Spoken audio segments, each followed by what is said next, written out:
وبرغم ضياع النقطتين بسبب قفشه، لكن بصراحه مفيش شيء قادر يبوظ فرحتي بصعود النادي الاهلي لكاس العالم للانديه للمره الثالثه على التوالي. كاس العالم بينادينا، ويا فرحه عشه الفراخ بالوهم اللي كانوا مستنيينه ان هم يروحوا. مفرخه نادي الزمالك كانت مستنيه تشارك على اني اساس؟ تعالوا نشوف حلقه جديده من المشجع. النهارده النادي الاهلي بيضيع نقطتين ولكنه بيبقى متصدر الدوري بفارق نقطتين عن الزمالك. لكن بصراحه النهارده حته ان انا اقول ان السبب كولر، السبب مش كولر، السبب اللعيبه اللي ضيعت فرص كتير، اللعيبه اللي ما استغلتش فرق عدد اللعيبه اللي موجود بسبب الطرد اللي حصل لفيوتشر. وبصراحه والاهم والخلاصه عشان نتكلم على كاس العالم، خلينا نقول ان السبب المهم جدا والضروري جدا في الخساره النهارده هو كان ان قفشه يشوط. لازم كنا نتعلم من الدرس. النادي الاهلي اللي بيشوط فيه رقم واحد علي معلول، بعد كده السوليه، بعد كده بيجي قفشه. اعتقد ان قفشه يعني علي معلول في الملعب، فانا مش قادر افهم لغايه دلوقتي ليه قفشه اللي شاط، وهل قفشه هو اللي شاور للجهاز فقرر ان هم يوافقوا؟ اعتقد ان الكلام ده ما بيحصلش في النادي الاهلي. الكلام ده يحصل في فريق درجه تانية، يحصل في فريق في نص الجدول، يحصل في الزمالك، لكن ما بيحصلش في الاهلي. الاهلي مفيش حاجه اسمها لعيب عايزين نرجعه او انا اعمل ده. ممكن ان انا كجهاز انادي على اللعيب واقول له اعمل ده في حاله ان انا ابقى كسبان 4 كسبان 5 فالماتش خلصان، فبحاول ادخل اللعيب في الاجواء. لكن ماتش في تتكلم في اخر 6 دقائق او 5 دقائق ويقرر ان هو اخليه يشوط شوطه زي دي، لعيب نفسيا مضغوط، لعيب نفسيا عنده مشاكل مع الجماهير والجماهير ضغطاه وهو مش في احسن حالاته مع الجماهير، واخليه يخش. اعتقد ده اللي حصل مع محمود علاء. كانت مجازفه رهيبه وغريبه وعجيبه. يعني انا لو ببص على اللي جنبي هشوف اللي حصل ان انا اخلي لعيب يشوط الكره، كان باين جدا ان هي فيها قوه العصبيه من الخوف، انا عايز اشوط واخلص وتيجي.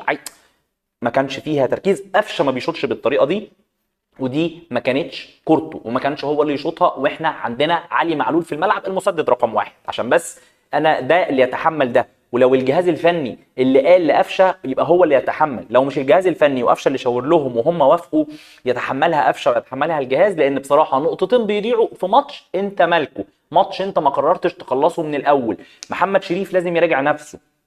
النهارده في هزه في الدفاع، الاهلي مسيطر، الاهلي بيلعب 11 لعيب، الاهلي معاه الاستحواذ ومعاه الكوره وبيضيع فرص، لكن في حاجه مخلياك في اي لحظه عارف ان ممكن يخش فيك جون. يعني انت في اي لحظه الربكه بتاعت الدفاع اللي احنا ما كناش بقالنا فتره ما بنحسش بيها للاسف ابتدت تظهر تاني، وبترجع النهارده في وجود متولي وعبد المنعم.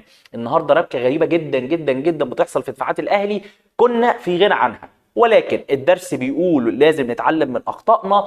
الدوري مش هقول ان الدوري يسقط، الدوري مخلوق، احنا في اول الدوري انت متصدر بفرق نقطتين، ولكن كنا عايزين نحافظ النهارده على فرق ال4 نقط. عايز افضل راكب والفرق مطمني ومريحني، لان انت بقى عندك كاس عالم فهتخش في دوامه مطوشه مؤجله، والمفرخه بتلعب. فالمفرخه بتلعب بقى ويبتدي يفرق عنك وترجع تاني لضغط ان انت المؤجلات وتبقى نازل لازم تلعب عشان العجن اللي انتوا عارفينه. وزي ما شفنا النهارده قمر الامارات بيدي 6 دقائق في ماتش الزمالك اللي ما ضاعش فيه الوقت، بدل يضيع ضاع حوالي دقيقتين، لان هم حتى اللعيبه لما كانت بتقع من البنك الاهلي كان هو ما بيجيبش ما بيطلبش الفريق الطبي انه ينزل، ولا كان فالماتش فعلا ما ضاعش فيها اكتر من دقيقتين كبير، وكان هيدي 3 دقائق، لكن هو ادى حوالي 6 دقائق، والوقت الفعلي اللي سابه كان حوالي 7 دقائق. من الاخر كان مدي وقت بدل ضايع حتى يحرز الزمالك هدف.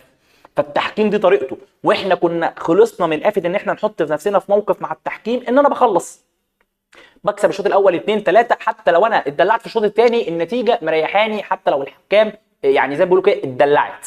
لكن اللي حصل النهارده خطا كبير، ولكن مش هيبوظ فرحتي بوصول النادي الاهلي لكاس العالم. وطبعا بشكر موسيماني، بشكر برونو سافيو. برونو سافيو يا جماعه كان جاي النادي الاهلي يقول انا حلمي اشارك في كاس العالم للانديه، كان جاي ياخد معاك افريقيا عشان يشارك. فالراجل تتحقق حلمه وامنيته اللي بيحلم بيها من قبل ما يشارك لسه في افريقيا وياخد بطوله افريقيا مع النادي الاهلي، ان هو شارك لكن لسه ما خدش بطوله افريقيا مع النادي الاهلي.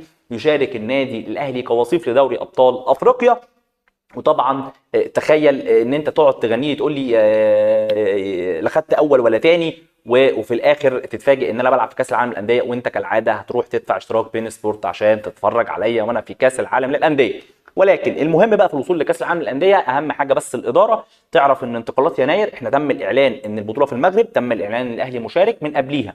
اعتقد ان الصفقات والتدعيمات اللي الاهلي محتاجها خلاص بقى لازم تبقى بنوعيه مختلفه، لازم تبقى بشكل مختلف في يناير. تدعيماتك في يناير لازم تبقى بشكل مختلف. الاهلي لما هيروح يلعب في كاس العالم اول ماتش ليه هيلعبها هي ماتش الاهلي هيلعب من اول ماتش في البطوله، مش هيلعب لانه بطل، مش رايح وهو بطل افريقيا زي السنه اللي فاتت واللي قبليها، فمش هيلعب من الماتش الثاني، لا هيلعب الماتش بتاعت التمهيدي، وبعد كده هيبقى عنده قرعه. القرعه دي فيها الوداد وفيها الهلال السعودي. الهلال السعودي ده كان فيه 9 من لعيبته بتشارك مع منتخب السعوديه في كاس العالم. الوداد طبعا بتدعمته والبطوله على ارضه. وخد بالك ان الرجاء لما لعب في المغرب والبطوله على ارضه، او كان الوداد، يعني اعذروني لو انا متلخبط في المعلومه دي، وصل للنهائي.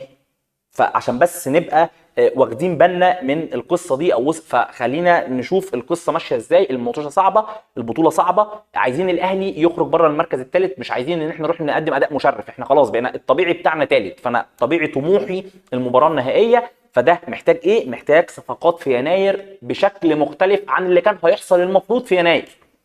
بدري اهو، الانتقالات لسه قدامك، يعتبر شهر ونص. خلص قصتك ان شاء الله باذن الله. اتمنى ان مجلس اداره النادي الاهلي ياخد باله ويتدارك من القصه دي. نيجي بقى لقصه ان النادي الاهلي بيروح وان في غيرك كان عايز يروح مكانك. انا بس السؤال اللي انا عايز اساله، انتوا ازاي بجحه كده؟ يعني انت ازاي بجحتك بتخليك ان انت عايز تروح افريقيا؟ طب انت عايز تروح على انهي اساس؟ يعني انت انهي منطق وانهي عقل بيقول ان انت تروح عشان انت مثلا حصلت افريقيا؟ مش عارف. تروح عشان انت اول فريق خسر على ملعب لوسيل من الهلال السعودي؟ برضو مش عارف. يعني انت عايز تروح من انهي منكش؟ من انهي حته؟ قال لك عشان انا بطل الدوري وبطل الكاس. يعني ده انهي منطق؟ ده انت مخك فين؟ انت ازاي اتبعت لك دي؟ انا عارف طبعا ان في احد الاعلاميين على السوشيال ميديا باع لهم ان احنا هنقدم طلب لانفانتينو، وانفانتينو صاحبي، وانفانتينو هيخلينا نشارك، ولكن كالعاده زي ما قال لهم ان انا هجيب لكم نادي القرن وهرفع القضيه، زي برضه ما قال لهم ان هو كهربا هيدفع نص الفلوس والفلوس كلها، وان كهربا مش هيشارك تاني، وكهربا هيشارك بعد انتهاء في شهر من 11 واحد كهربا يقدر يشارك مع سداد نص الغرامه، مش هيتوقف تاني. ولكن تعالى اقول لك ان هم بيحبوا اللي يضحك عليهم، بيحبوا يصدقوا الوهم. صدقني اكتر جمهور ممكن تبيع له الوهم. ودلوقتي بقى هتشوف صياح وعياط وصويت واحنا واول ناس و2000. بس هم انا زي ما بقول لك، انت الحل الوحيد ان انت تشارك. انا شايف ان نادي الزمالك كان ممكن يشارك نتيجه ان هو مش حصلت افريقيا، الكلمه اللي بتزعلكم، ولكن كمفرخه افريقيا. مفرخه افريقيا ممكن تروح، هتقدر تصدر للمغرب، توفر للفرق المشاركه صدور فراخ زي ما قال رئيس النادي قبل كده، هم بيحبوا الصدور.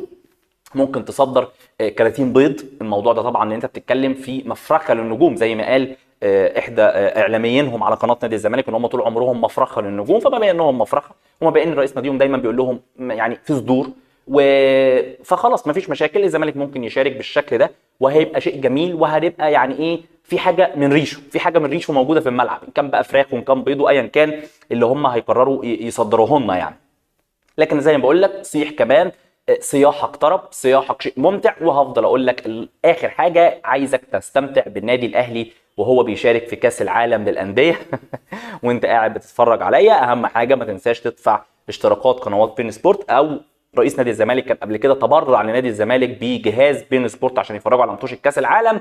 عايزه يكمل جميله وما ياخدش الجهاز بعد البطوله ما تخلص يوم الاحد، عايزه يسيب لكم الجهاز عشان ان شاء الله باذن الله تتفرجوا جوه النادي في شكل حضاري وانتم بتتفرجوا على النادي الاهلي في كاس العالم للانديه. ويبقى الراجل زود كرمه معاكم انه كمان خلاكم تتفرجوا على كاس العالم للانديه جوه النادي على الشاشات اللي اصلا نصها بايظ وما بتشتغلش. ولكن ده شيء زي ما بيقول يتحسب لمجلس اداره نادي الزمالك ويتحسب لجماهير نادي الزمالك، ان هي هتكون بتتفرج على النادي الاهلي وكلها شغف وحرقه. وزي ما قلنا، لو انت عايز تروح كاس العالم للانديه، اتعب، اشتغل على نفسك، وحاول تاخد بطوله افريقيا اللي انت بقالك 21 سنه ما خدتهاش، ولقبك فيها حصاله افريقيا. فمشاركتك في افريقيا دي، انا اسف، افريقيا للكبار، افريقيا للفرق اللي بتتعب وتجتهد وبتوصل نهائي 3 مرات متتاليه، للفرق اللي بتاخد افريقيا 10 مرات وانت قاعد بتتفرج عليا وتسقف لي او تكون حصلت المجموعه. شكرا ليكم وشكرا لمتابعتكم، وان شاء الله باذن الله اشوفكم في حلقه جديده من المشجع. سلام.